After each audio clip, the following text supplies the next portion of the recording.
As a fire scientist, it is only recent that climate scientists have arrived to our field. So for a very long time, it was climate change and fire. And fire was this thing that had very few connections as a scientific discipline. There was very few people who was able to go to both sides of the science.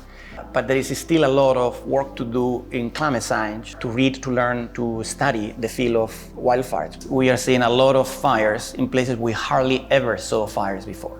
The typical example, the most important one, which everybody needs to talk about, is wildfires in the Arctic Circle. Now what we are seeing is not rare occurrences, we are seeing frequent occurrences. Now every summer. So these fires are natural origin in a wilderness. It's not that the boreal forest has been altered by humans, not yet. So therefore we think, and this is scientific agreement now, is that this is a clear signal of climate change. And one strange behavior, it's almost exotic but very worrisome, is that the soil is burning as well.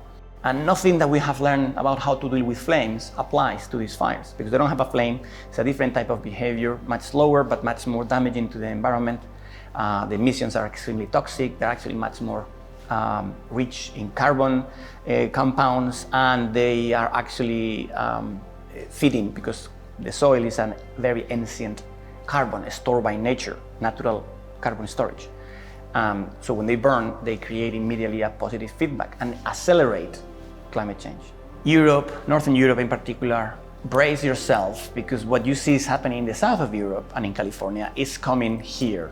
So we are bracing ourselves for more frequent, larger fires, more evacuations, more damage, more lives lost, more ecosystems damage. Humanity has always been changing. We've always been changing ourselves, our way of lives, our technologies, and our environment. So I am convinced that we will continue changing for the good, with some hiccups, but everybody will have to pay attention such that we are there faster.